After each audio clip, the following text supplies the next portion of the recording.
Bismillahirrahmanirrahim. Assalamualaikum warahmatullahi wabarakatuh. Alhamdulillahirabbil alamin. Salatu wassalamu ala Rasulillah wa ala alihi wa sahbihi ajma'in. Rabbi shrah li sadri wa yassir li amri wahlul 'uqdatam min lisani yafqahu qawli. Subhanaka la ilma lana illa ma 'allamtana innaka antal alimul hakim. Wa la hawla wa la quwwata illa billahil aliyyil azim. Allahumma zidna ilma warzuqna fahma. Alhamdulillah, syukur pada Allah Subhanahu wa taala dengan setinggi-tinggi kesyukuran atas segala nikmat yang Tuhan telah berikan kepada kita. InsyaAllah kita terus meneruskan lagi perbincangan dalam kitab Al-Ilm, Kitabul Ilm atau bab ilmu, tentang ilmu dalam kitab yang lebih besar, iaitu kitab Ihya Ulumuddin karangan Imam Al-Ghazali rahimahullah ta'ala. Qala al-musannif rahimahullah ta'ala wa nafa'ana bihi wa bi'ulumihi fi darain amin. Kita sedang berbicara tentang bagaimana ulama-ulama yang hebat dahulu, khususnya dalam bidang fiqh dan usul fiqh, seperti imam-imam mujtahidin yang besar seperti Imam Syafi'i, Imam Malik, Imam Abu Hanifah dan Imam Ahmad ibn Hanbal. Bagaimana mereka walaupun masyhur, walaupun ilmu-ilmu tentang fiqh mereka cukup terkenal, tetapi dalam kehidupan mereka mencerminkan satu bentuk kesepaduan ilmu yang cukup cantik. Walaupun kehebatan mereka dalam bidang fiqh, tetapi mereka juga hebat dari sudut kerohanian. Ini tercermin dari beberapa ciri ataupun sifat yang diketengahkan oleh Imam Al-Ghazali yang ada pada imam-imam fuqaha besar ini, seperti bersifat abid, orang yang kuat ibadahnya; zahid, orang yang zuhud terhadap kemewahan dunia; orang yang benar-benar faqih, orang yang benar-benar mendalam kefahamannya tentang isu yang sedang dibincangkan dan maslahah umat Islam yang sedang diselesaikan, yang sedang dibicarakan, dan beberapa ciri yang lain. Kita dah selesai Imam Syafi'i dan kita bergerak berbahas tentang Imam Malik, ya. Kita dah baca sedikit tentang Imam Malik pada pertemuan yang lalu. Mungkin sebagai tambahan, tentang Imam Malik ini terkenal kerana beliau tinggal di Madinah, seorang Arab tinggal di Madinah, dan Imam Malik ini, atau namanya Malik bin Anas, merupakan sebahagian dari ataupun termasuk dalam kelompok at-tabi'in. Dia ada sahabah yang duduk bersama dengan Nabi, ada tabi'in yang selepas sahabat, ada at-tabi'in yang mengikuti tabi'in tadi. Jadi tak jauh lah, maksudnya dia tak jauh daripada Nabi tu, beberapa generasi sahaja. Dan yang hebatnya Imam Malik ni, kerana beliau tinggal di Madinah, maka dia tidak keluar daripada Madinah. Jadi Imam Malik ini dia dapat melihat, bukan sekadar mempelajari Al-Quran, hadis-hadis Nabi, tetapi juga Imam Malik meneliti dan melihat bagaimana amalan-amalan yang dilakukan oleh penduduk Madinah, yang merupakan generasi yang tinggal bersama dengan tempat duduknya Rasulullah SAW dan mengamalkan apa sahaja yang dibudayakan, disunnahkan oleh Nabi Muhammad SAW, para sahabat dan para tabi'in. Malah seperti yang saya sebut sebelum ini, Imam Malik dalam mengambil sumber hukum fikah, sumber hukum Islam. Beliau bukan sekadar mengambil Al-Quran, bukan sekadar mengambil hadis, bukan sekadar mengambil ijma' dan qiyas, tetapi juga mengambil amal Ahlul Madinah. Amal Ahlul Madinah, amalan ahli Madinah itu dilihat dan diambil sebagai salah satu sumber kepada hukum. Mungkin ada yang tak disebut dalam Quran, tak disebut dalam hadis, tetapi ada yang diamalkan oleh penduduk Madinah yang mengambil daripada sesuatu yang telah diamalkan berdasarkan sunnah Nabi dan juga sunnah para sahabat. Maka itu juga diambil kira oleh Imam Malik. Dan Imam Malik ni juga guru kepada Imam Syafi'i. Hebat tak hebat?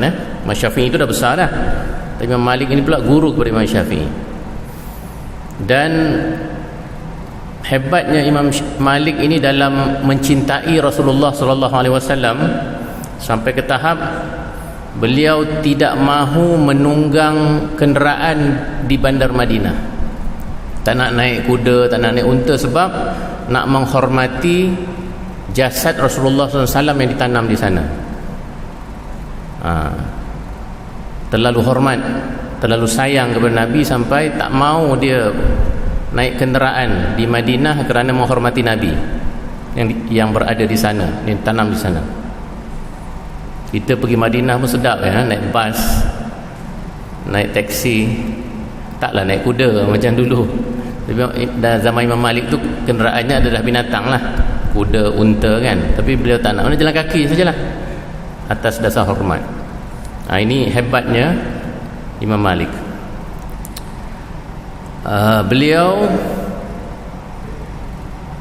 Beliau menghafal sebanyak 100,000 hadis, dan 5,000 daripadanya disahihkan oleh beliau lah. Maknanya hadis itu banyak yang dihafal dan dikaji dan diambil dan ditashihkan oleh beliau sebanyak 5,000.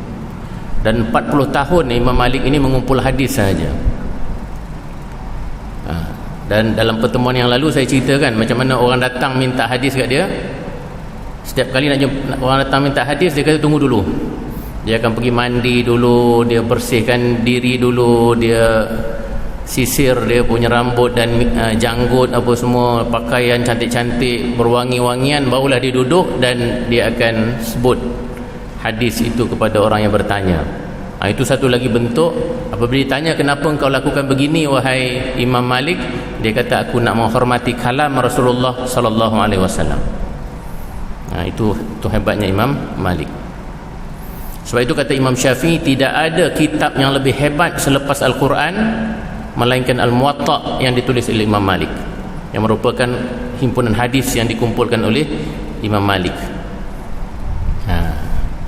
Dan kita sebut juga yang lalu bahawa Imam Malik ini apabila dalam satu peristiwa, apabila ditanya kepadanya 48 masalah, maka yang dijawabnya yang 32 dari masalah itu dia jawab la adri, aku tak tahu.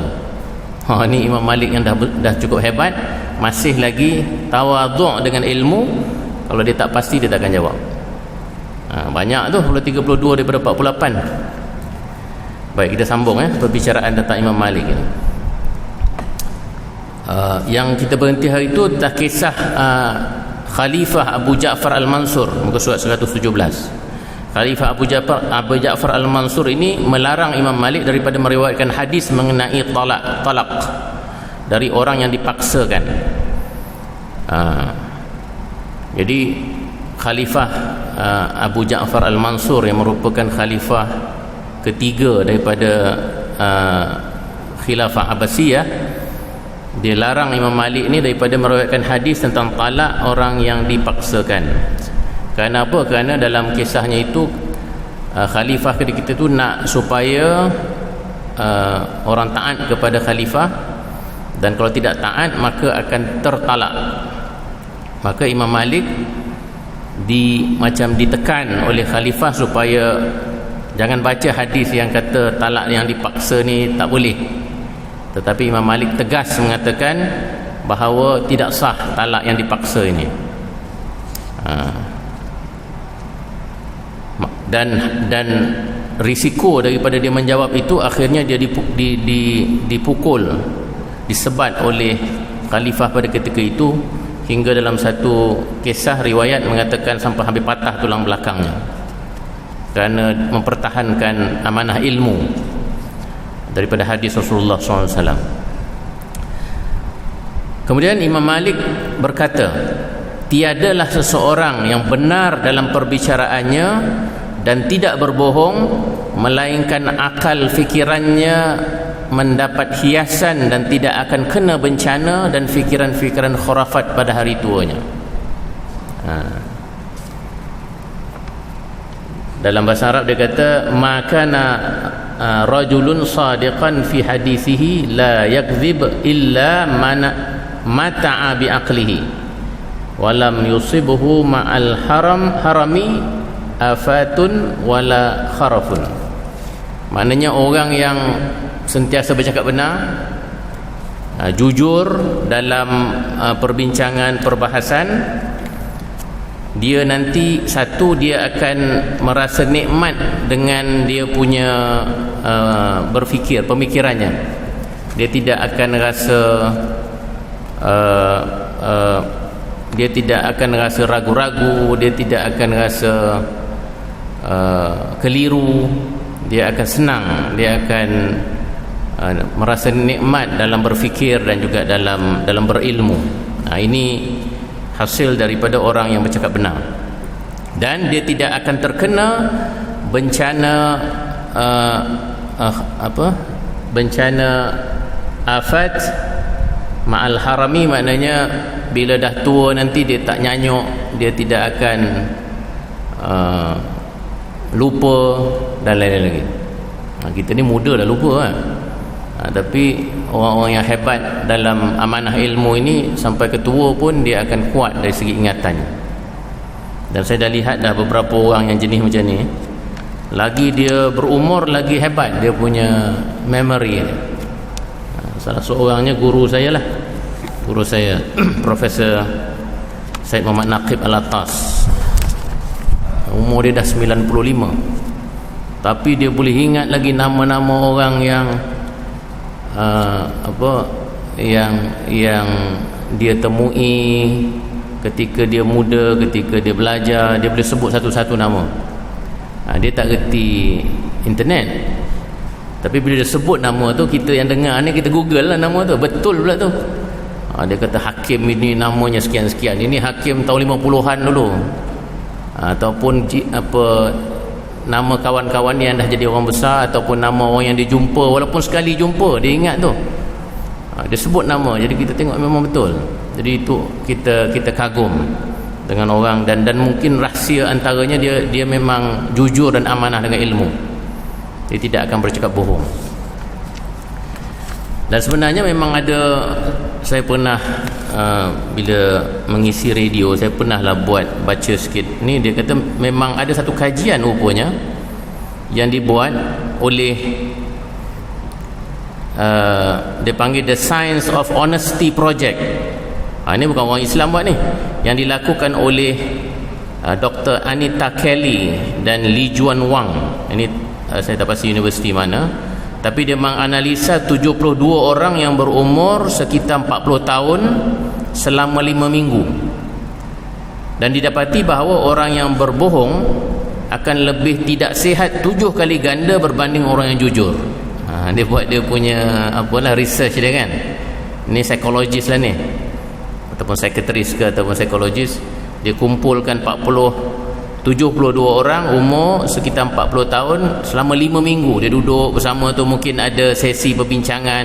Dia perhatilah mana yang suka menipu, suka lawak-lawak yang bohong-bohong apa semua tu, dengan orang yang dia cakap jujur, apa-apa pun dia cakap jujur. Dan kemudian mungkin dia cek juga dari sudut kesihatannya. Selepas 5 minggu tu, dia dapati orang yang berbohong, kuat berbohong itu akan lebih tidak sihat 7 kali ganda berbanding dengan orang yang amanah dan jujur. Bukan sekadar memori je sihat, badan pun boleh sihat kalau kita jujur dan ikhlas dalam ilmu dan dalam bicara. Sebab itu Rasulullah SAW itu salah satu daripada sifatnya itu siddiq, kan? Siddiq yang benar. Bukan benar saja, amanah pula, amanah terhadap kebenaran. Jadi itulah yang diikuti oleh imam-imam besar seperti Imam Malik rahimahullah ta'ala. Okey, kemudian tentang zuhudnya Imam Malik menghadapi dunia. Contoh zuhudnya Imam Malik ni pula dibuktikan oleh riwayat bahawa Khalifah Al-Mahdi, Khalifah Al-Mahdi ni pula salah seorang khalifah Abbasiyah juga, bertanya kepada Imam Malik, adakah tuan mempunyai rumah? Dia kata, aku tidak ada rumah, kata Imam Malik. Itu imam besar tak ada rumah tu. Maknanya rumah sendiri tak adalah. Tetapi dapat aku terangkan bahawa pernah mendengar Rabi'ah bin Abi Abdurrahman berkata, sesungguhnya bangsa ataupun keturunan seseorang itu ditunjukkan oleh rumahnya. Budaya orang Arab itu dipanggil nasabu al-mar'u darahu.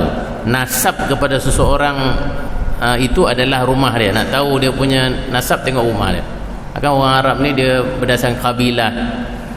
Kalau rumah tu hebat, ini dia memang nasab dia hebat lah. Tapi dia tak ada, dia tidak terpedaya dan tidak terpengaruh dengan kriteria itu untuk menentukan seorang itu hebat kena ada rumah yang besar misalnya. Tetapi kriteria ataupun neraca kebenaran Imam Malik itu adalah ilmu, Lalu Harun Ar-Rasyid, ini Khalifah Harun Ar-Rasyid pula yang datang selepas itu. Selepas Imam Malik ni dia hidup dalam banyak khalifah, sebab Khalifah Abbasiyah itu dia banyak bertukar-tukar. Jadi dia dapat hidup dalam banyak khalifah lah. Macam kita lah, kita banyak PM dah kan. Kalau tak lama juga dapat lagi PM baru, contoh kan. Macam tu dululah. Imam Malik ni dia seorang tokoh ilmuwan, tapi dia hidup dalam zaman khalifah yang ramai. Belas silap saya, 13 ke? Pernah saya baca 13. Jadi umur Imam Malik itu panjang dan dia hidup dapat ni, tapi dia tidak pernah terpengaruh dengan mana-mana khalifah, contoh seperti tadilah. Kemudian Khalifah Harun Ar-Rasyid ini yang terkenal ni, Harun Ar-Rasyid ni dalam Abbasiyah punya khilafah, pun bertanya kepada dia, adakah tuan mempunyai rumah? Dia kata tidak ada. Lalu Harun Ar-Rasyid, khalifah pada ketika itu, menganugerahkan dia wang sebanyak 3,000 dinar. 3,000 dinar ni bukan 3,000 ringgit. Sebab satu dinar zaman Nabi dulu, tu lebih kurang 1,000 ringgit. Lebih kurang lah.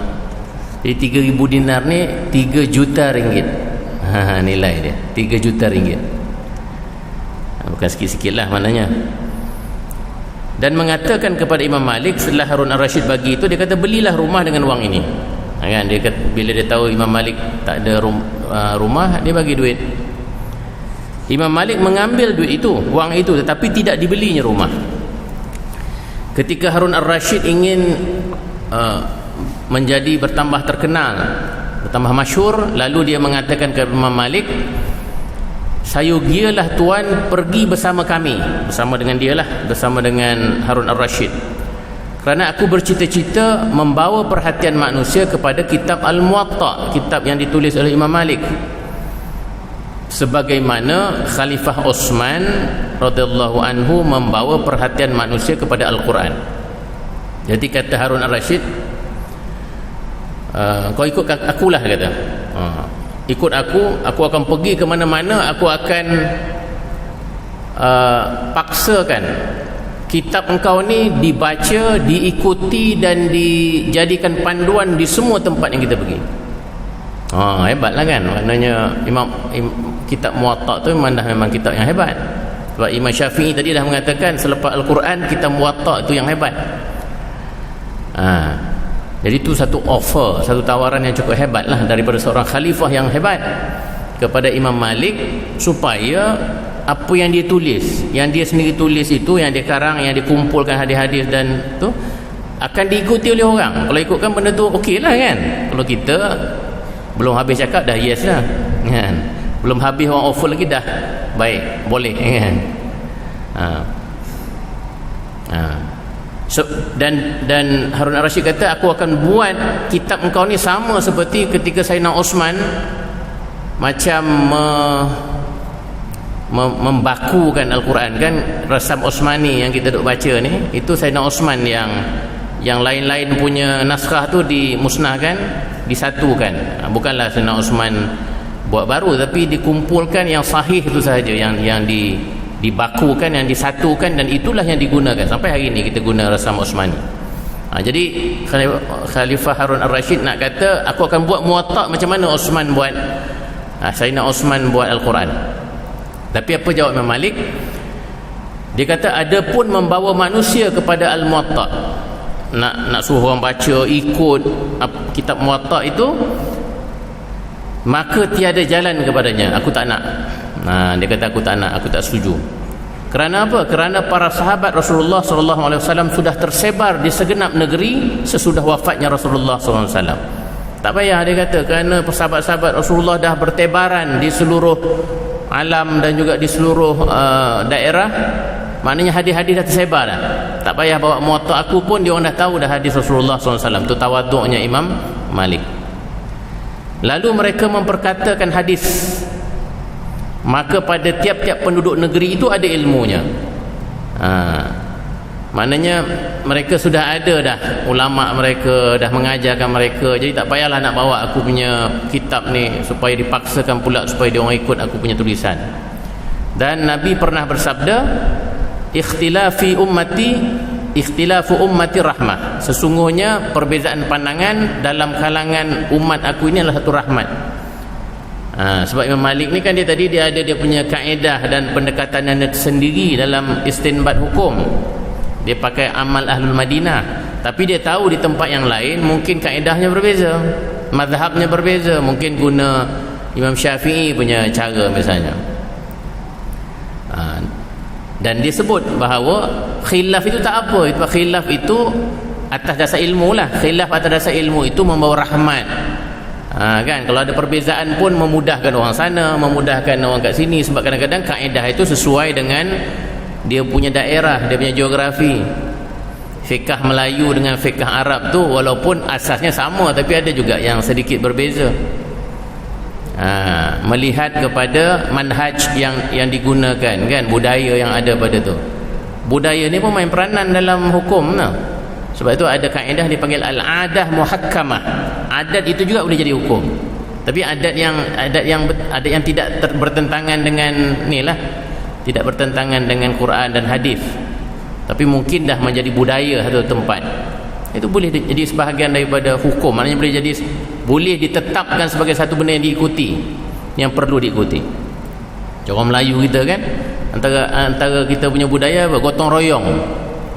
Mungkin tak ada kat tempat-tempat lain gotong royong macam orang Melayu ni.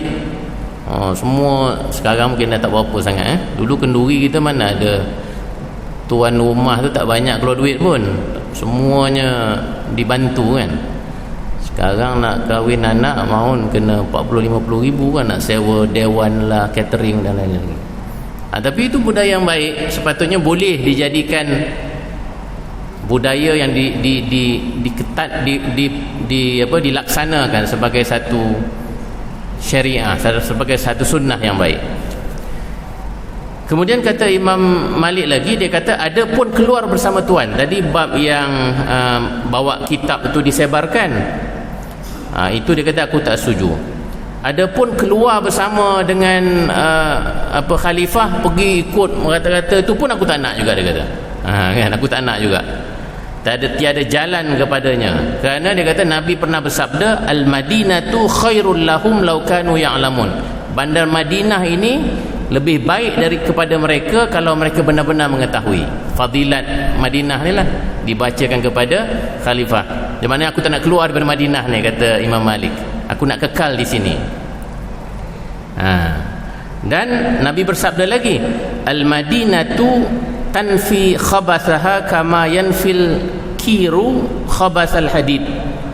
Madinah, bandar Madinah itu menghilangkan kotorannya seperti penempaan menghilangkan kotoran besi. Besi yang kotor, yang terbakar apa tu, bila ditempa elok, hilang semua dah kotoran-kotorannya. Begitulah bandar Madinah ini, kalau siapa yang duduk di situ, insya-Allah dia akan dibersihkan daripada kotoran-kotoran.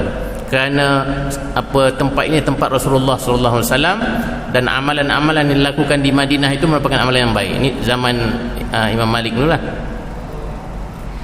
Inilah kemudian apa? Kemudian diserahkan balik dia punya 3,000 dinar tadi. Inilah dinarmu seperti adanya. Dia pulangkan, tidak ada kurang pun. 3,000 dinar itu dipulangkan kepada khalifah. Kalau kamu mahu, maka ambillah duit ni. Dan kalau kamu tak mahu, maka tinggalkanlah. Kan? Dia pulangkan kat khalifah. Kalau kau nak, ambillah balik. Kalau tak nak pun aku tak kisah. Mungkin khalifah pun tak nak ada duit tu kan, sebab dah bagi brim lah kan, brim. Okey, yakni sekiranya engkau memaksakan aku supaya berpisah dengan kota Madinah, maka tidak dapat engkau berbuat demikian kepadaku. Aku tidak dapat memilih dunia dari Madinah Rasulullah sallallahu alaihi wasallam. Sayangnya kepada Madinah itu, dia takkan keluar daripada Madinah. Begitulah zuhudnya Imam Malik pada dunia. Sewaktu dibawanya kepadanya harta yang banyak dari beberapa sudut dunia untuk perkembangan ilmunya dan teman-temannya, maka dibahagi-bahagikan wang itu kepada jalan kebajikan. Kan? Ada orang nak sponsor dia punya apa? Dia punya majlis ilmu ke apa semua, dia tak nak, dia dapat, dia beri yang kepada kebajikan. Kemurahan hatinya menunjukkan kepada zuhudnya dan sedikit cintanya kepada dunia. Zuhud sebetulnya bukan ketiadaan harta, tetapi zuhud ialah kosongnya hati dari harta itu. Cantik Maknanya zuhud itu bukan kita ni semestinya pakai compang camping kan, baju koyak-koyak. Orang tanya kenapa, saya zuhud. Kan, saya tak nak dunia kan. Zuhud bukan kita tolak dunia.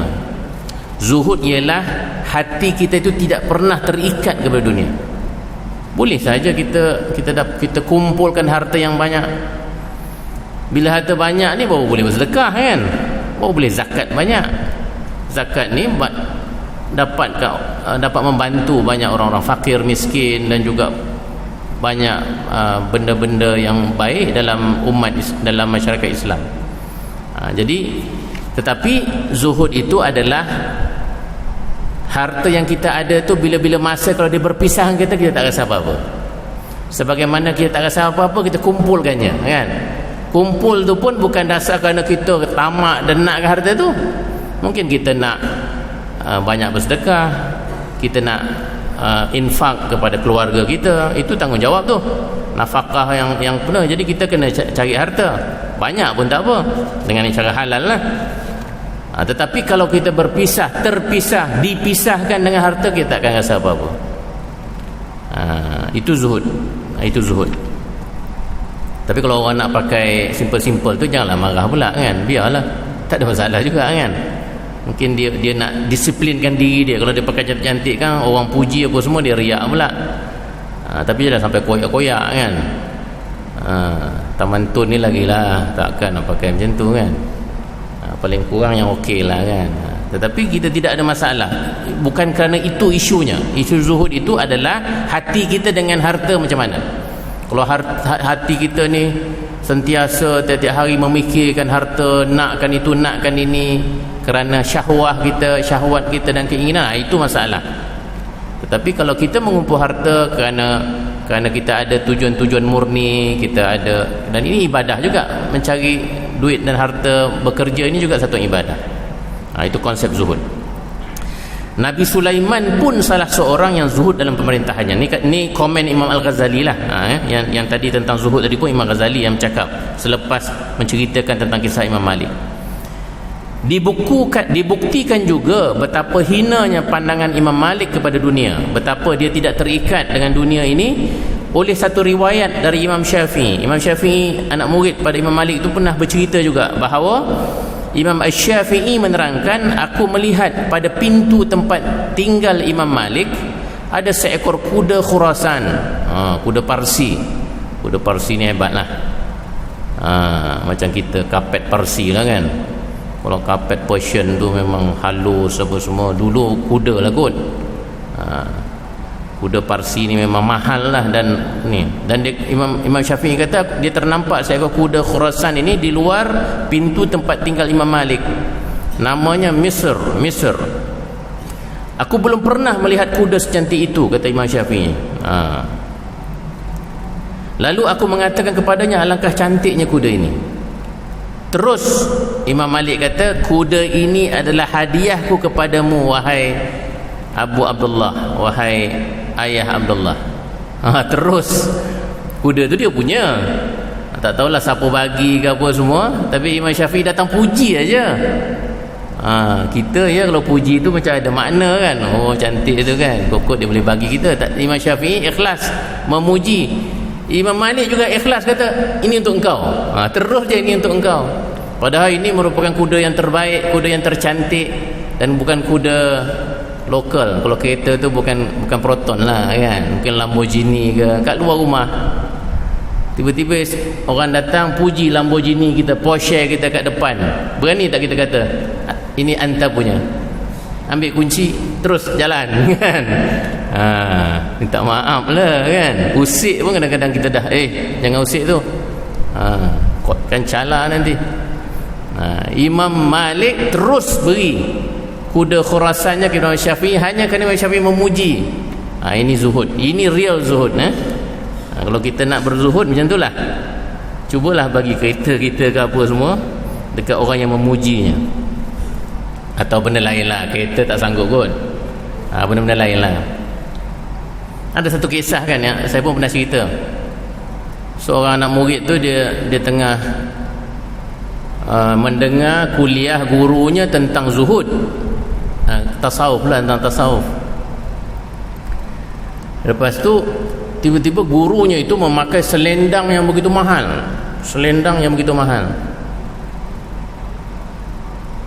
Jadi anak murid ni dalam hati dah mulalah macam fikir tak baik kepada gurunya. Apa cakap pasal zuhud, tapi tengok selendang dia pakai begitu mahal sekali. Jadi lepas kuliah tu dia pergilah jumpa gurunya. Dia kata, wahai guruku, engkau bercakap tentang zuhud tadi, tapi engkau punya selendang ni begitu mahal sekali ni. Mungkin cantik lah. Guru dia terus kata, engkau nak ambil lah. Nah, ambil. Macam tadilah, dia ambil terus selendang tu, nah, engkau punya, ambil lah. Jadi anak murid ni seronok lah dapat selendang mahal kan, ridak yang mahal. Dia terus ambil, dia pergi jual kat pasar. Kan, dia pergi ke pasar, dia jual. Banyaklah dapat duit kan, sebab jual selendang yang mahal. Lepas tu, lepas seminggu dia datang lagi kuliah guru dia. Dia tengok guru dia memakai selendang yang mahal tu balik, masih memakai selendang yang mahal. Dia terkejut lah, ini selendang yang dia bagi aku dulu, aku dah jual dah dapat duit. Tengok ada lagi pada guruku memakai selendang yang mahal tu. Lepas kelar dia tanyalah, wahai guruku, bukankah ini selendang yang engkau berikan kepada aku dulu? Dia kata, selendang ni memang aku bagi kat engkau, kau pergi jual. Lepas tu ada orang kaya datang, pergi beli, dia hadiahkan kat aku. Ada orang kaya, dia beli selendang tu kat pasar yang kau jual tu, kemudian dia datang belajar dengan aku, dia bagi kat aku pakailah balik. Ini zuhud. Yang zuhud guru, bukan anak muridnya kan. Anak murid tu pandai komplainnya. Gurunya itu dia tak kisah, nanti agaknya kau diminta lagi, dia bagi lagi. Dapat ada, tak dapat tak apa. Jadi macam itulah. Itu yang dikata tadi, hatinya itu tidak terikat. Tapi nak kaya tak ada masalah, tak ada masalah. Okey.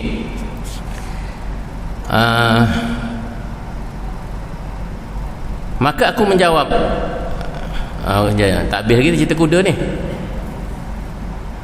Kuda ini hadiahku kepadamu wahai Abdullah. Maka aku menjawab, biarlah kuda ini untuk tuan hamba menjadi kuda tunggangan tuan hamba sendiri. Imam Syafi'i kata, tak apa, jangan, engkau simpanlah, kerana engkau boleh menunggangnya di Madinah ini. Ini yang tadi cerita ni. Imam Malik jawab apa? Dia kata, aku malu kepada Allah Ta'ala memijak tanah dengan kuku kuda di mana di dalamnya dikuburkan Nabi Muhammad SAW. Dia punya hormat tanah Madinah tu sampai dia tak nak naik kuda. kerana dia rasa itu satu perbuatan yang tidak ada adab. Kuda tu kan dengan kukunya memijak tanah Madinah itu, sedangkan di dalamnya ada dikuburkan Rasulullah sallallahu alaihi wasallam. Tak sampailah kita nampak gayanya ke tahap ini. Tak apa, kita cubalah. Kan, kalau tak boleh yang ni, kita buat cara lain. Apa-apa yang kita boleh budayakan zuhud ini. Lihatlah betapa murahnya hati Imam Malik dengan menyerahkan semuanya itu sekaligus, dan betapa penghormatannya kepada tanah Madinah. Dibuktikan kepada kehendaknya dengan ilmu itu akan wajah Allah Ta'ala. Maknanya Imam Malik ini ilmu itu pun diajar, dicari dan disebarkan hanya kerana Allah Subhanahu Wa Ta'ala, hanya kerana mencari keredaan Allah Subhanahu Wa Ta'ala. Oleh riwayat yang menerangkan bahawa salah satu bukti itu ialah Imam Malik pernah berkata, aku pernah datang ke tempat Harun Ar-Rashid, khalifah tadilah.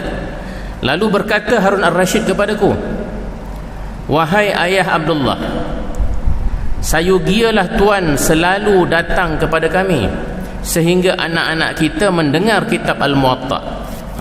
Baguslah kau datang kepada kami ni, kena selalu datanglah, supaya anak-anak aku, anak raja lah ni, anak Harun Ar-Rashid ni dapat belajar kitab Muwatta engkau, wahai Imam Malik, langsung dari tuannya sendiri. Kan, maknanya dia punya pengarangnya sendiri akan boleh mengajar terus kepada putera putri Harun Ar-Rashid ini. Maka Imam Malik berkata, kiranya Allah menambahkan kemuliaan Amir penghulu kami, Amirul Mukminin lah, yang Harun Ar-Rashid itu. Sesungguhnya ilmu itu adalah seumpama wang yang keluar darimu, daripada engkau wahai khalifah. Jikalau engkau muliakan, maka mulialah dia, dan jika engkau hinakan, maka hinalah dia. Sebab Harun Ar-Rashid ni kaya raya, maka dia bagi contoh yang ada pada khalifah lah. Engkau dengan wang kau, kalau kau keluarkan pada jalan yang baik, maka mulialah wang itu. Tapi kalau keluarkan kepada jalan maksiat, maka hinalah wang itu. Ilmu juga begitu. Tetapi dia kata, dan jika engkau hinakan, maka hinalah. Kemudian dia kata, ilmu itu didatangi dan tidak mendatangi. Al-ilmu yu'ta wa la ya'ti. Dia maknanya dia tak setujulah. Dia tak setuju. Maknanya kalau nak anak-anak kau belajar Muwatta, datang kepadaku, bukan aku datang kepada engkau. Baru mulia ilmu tersebut, barulah dipanggil talib al-ilm, barulah dipanggil menuntut ilmu. Kalau ilmu datang kat kita, tak namalah menuntut ilmu kan. Menuntut ilmu itu mengambil kira orang yang menuntut itu kena secara bersungguh-sungguh mencari, berjihad, berijtihad untuk mencari ilmu, berjumpa guru, mencari guru dan belajar. Kan? Sebab itu kata Imam Malik, al-ilmu yu'ta wa la ya'ti. Ilmu itu didatangi, bukan mendatangi. Maka sambung Harun Ar-Rashid, benar tuan, keluarlah ke masjid supaya tuan mendengar bersama manusia ramai. Maknanya tak payahlah, okey, maknanya Harun Ar-Rashid bersetuju, tak apalah, kau pergi mengajar di masjid lah, bukan mengajar di istana aku untuk anak-anak aku, supaya lebih ramai yang dapat mendengar, kata Harun Ar-Rashid. Ada 4 minit lagi sebab kita nak tukar ke Imam Abu Hanifah pula ni. Tapi saya ingat kita habis ke Imam Malik dululah, supaya kita boleh masuk fresh nanti kepada tajuk Imam Abu Hanifah. Imam Al-Ghazali dia mengambil contoh-contoh saja. Kenapa dia ambil contoh 4 imam besar, Imam Syafi'i, Imam Malik, Imam Abu Hanifah, Imam Ahmad bin Hanbal? Kerana ini merupakan imam yang diikuti oleh ramai manusia. Hari ini seluruh dunia mengikut 4 mazhab ini. Dalam fiqah lah, dalam fiqah. Maknanya masyhur lah, imam-imam yang 4 ni masyhur. Tetapi bila kita tengok balik flashback kehidupan mereka, dia tidak pernah mengambil kesempatan daripada kemasyhuran dan kehebatan ilmu dan kepakaran mereka itu dalam ilmu. Tapi hari ini kadang-kadang belum naik taraf tinggi lagi ilmunya, tapi dia punya gong dia, kata orang Terengganu, Dia punya gong tu semacam, dia punya action lah, menunjuk-nunjuk ilmu. Ni muhasabah untuk saya dululah ya. Itu kalau kita rasa semacam itu, baca cepat-cepat kisah imam-imam besar ni, macam mana kehidupan mereka, tidak pernah mengambil kesempatan daripada kemasyhuran. Barulah kita akan tawaduk dengan ilmu dan zuhud dengan keduniaan ini. Saya berhenti di situlah sebab tinggal 2 minit saja lagi. Kita ni tak pernah buka soalan main apa je, syok sendiri je yang mengajar ni. Entah-entah dia tak betul. Mungkin sekali-sekala saya kena buka juga lah 5 minit ke 10 minit akhir tu, kalau ada apa-apa persoalan, bagus juga kan. Tapi masalah kita bercakap pun hanya 35 minit saja, 35 ke 40 minit kita punya kuliah, manalah ada masa nak buka. Itu pun sedikit saja kita boleh baca. Tak apalah, kalau itu saja caranya, itulah nampak gayanya. Tapi kalau adalah persoalan yang penting ni, kalau tak tanya ni tak tidur malam aku ni, tuliskan sikit, hantarkan kat saya ke apa semua, insya-Allah minggu depan saya tanya, saya cubalah carikan jawapannya dan kita apa sini ya. Tapi benda ni saya tengok tak banyak persoalan. Yang kita baca ni semuanya motivasi, lebih kepada motivational, kisah-kisah tentang kelebihan ilmu. Baguslah untuk kita punya semangat kan, semangat kita untuk mendalami ilmu. Kerana kitabul ilmi bagi saya kitab yang penting untuk kita memahami kedudukan ilmu yang sebenar dalam Islam, yang dihuraikan oleh ulama besar kita, Imam Al-Ghazali rahimahullahu taala. Jadi setakat itu dulu. Aqulu qawli hadza wa astaghfirullah li wa lakum. Wassalamualaikum warahmatullahi wabarakatuh. Bismillahirrahmanirrahim. Alhamdulillahirabbil alamin. Allahumma iftah alaina futuhal arifin warzuqna faman nabiyyin bija'i khatamil mursalin. Rabbi shrah lana sudurana wa yassir lana umurana wa hlul 'uqdatam min alsinatina yafqahu aqwalana. Rabbana atina fid dunya hasanah wa fil akhirati hasanah wa qina adzabannar. Walhamdulillahirabbil alamin.